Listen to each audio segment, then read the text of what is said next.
You look amazing, as always. Kate, you always look amazing. Oh, I thought... No, Jack's shoes. He was not talking about me. Yeah.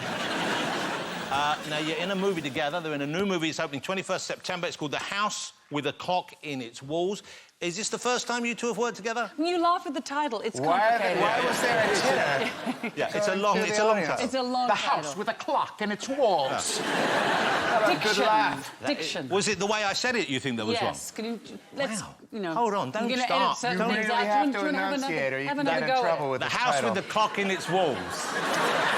Wait, did you think I was saying the house with the cock in its walls? Oh! Is that why you were laughing? And you all want to go and see that movie? Is this the first time you guys have been on screen together, though? Yes. This is the first time. Yes, it is. Yeah, no, I would know. I would have remembered if I was in a movie with Cate Blanchett. Yes. Look at the body language. What does my body do? What Your does my body body language say? is like this. I What does feel that like I mean? have, because I feel like if I just sit normally, things don't look right. I feel like I That look looks better. so much better. I feel like I look sexier back here. Maybe.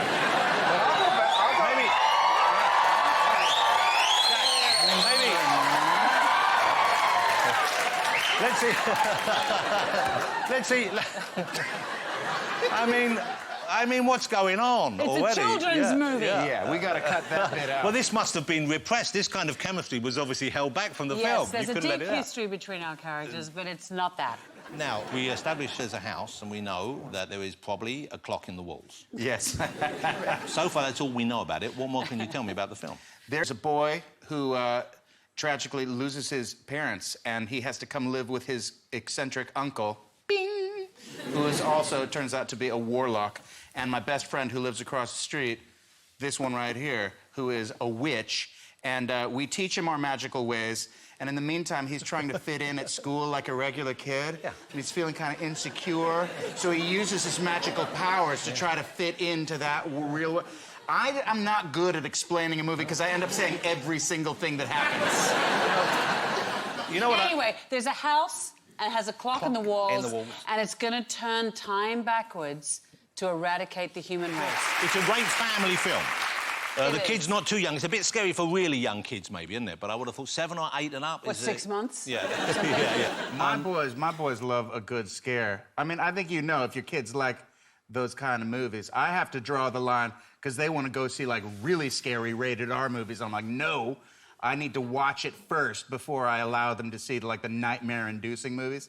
But this one is, like, ready for viewing for the kids of all ages, in my opinion. How old are your boys? 10 and 12. Okay. And have you made errors of judgment in the past? Have Oh, you yeah. allowed them to see films that are the... Oh, yeah. You've made massive errors. I've made it, yeah, of course. I mean, that's the thing about parenting. Of course, it's trial and error.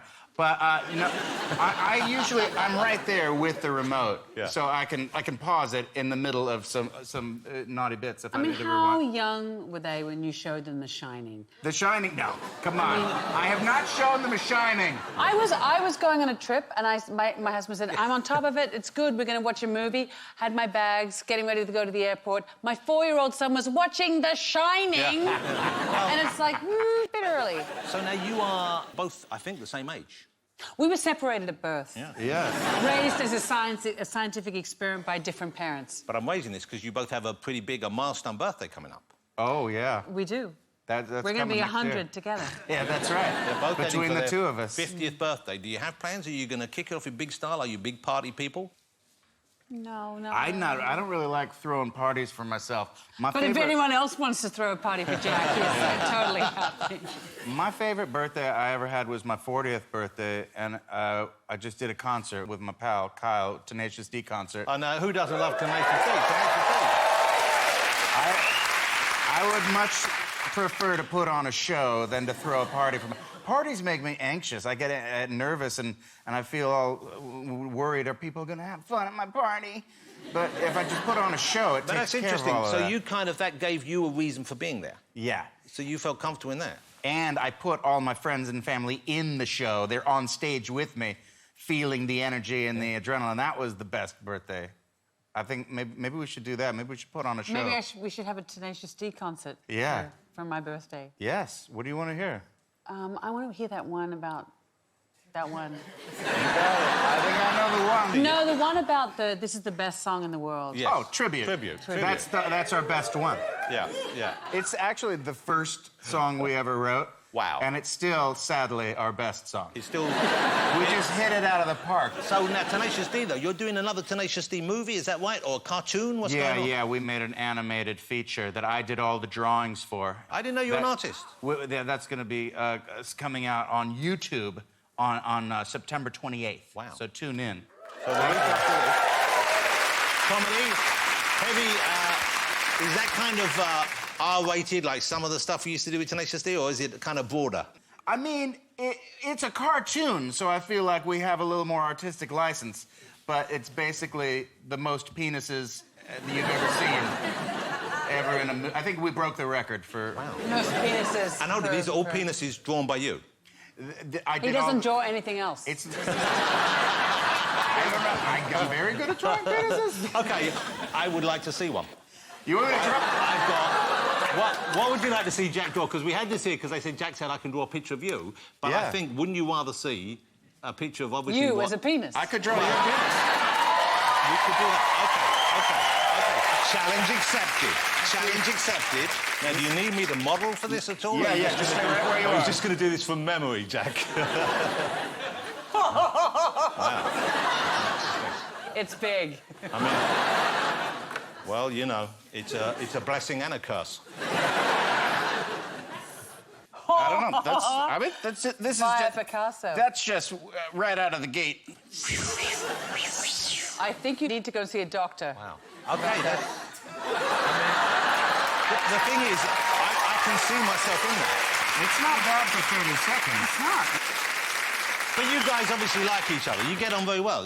This is a friendship that should have happened years ago, isn't it? It should have happened years ago. It should have. Our lives could have been so different. Well, I'm glad it happened at all. Yes. It was so fun.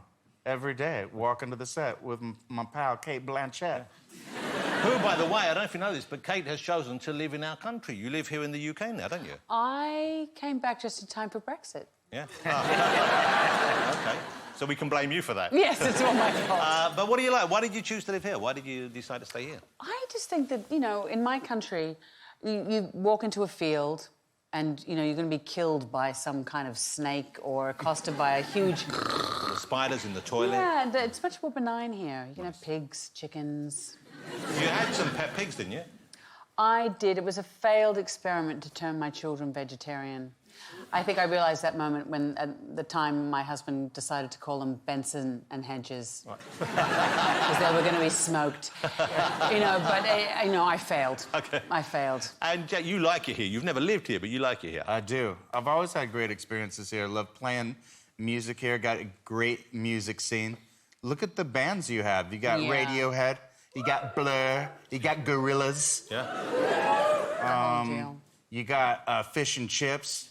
You got... Mushy peas. You got that angry chef. Who's that angry chef you got? Well, we've got quite a few who are quite angry, but do you mean the #1 angry guy would be Gordon Ramsay? Yeah, with the 25 television shows. That guy... I went to one of his restaurants, and they had pigeon on the menu, and I was like, that disgusting bird in the park. Guess what? It was friggin' delicious. Yeah. You got those mushy peas. You like the mushy peas? We don't have those in the States. We have just regular peas. Yeah. It's a magical country. And we have a house with a clock in the wall. The very first time I went to Europe, there was the loo, and there was this sort of object, which I later found out was a bidet, but I thought it was an ice bucket. Yeah. We were putting beers in it. I thought, this is so useful. Every room has an ice bucket. Oh, but OK, that's so Australian. I put a brew in the pisser for you over there. Help yourself. Yeah. Prince Philip came to visit us on set one day, didn't he? Because we were filming in Windsor. Yeah. And he came out and all of us were in some bar. He pulled up in a car. And you met him. And there's me and Joe sitting there. And the window went down on the Range Rover and he said, what are you doing? Get off we're in Windsor Park. We're in his garden, you know. So, we're making a film, sir. He said, how are you? I said, yeah, with Sir Tom Courtenay and Sir Michael Caine. And, well, would you like to meet them? And he went, no.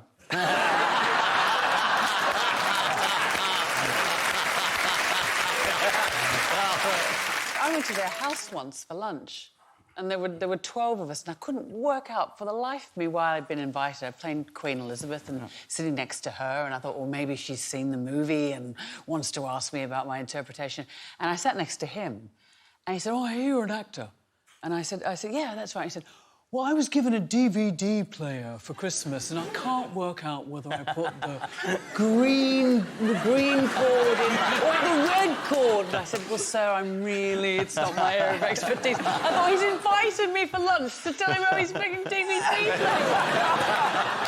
Well, maybe he just thought you were an actor, but are you useful in any way? Oh, yeah. Wow, look at that man go. That's amazing.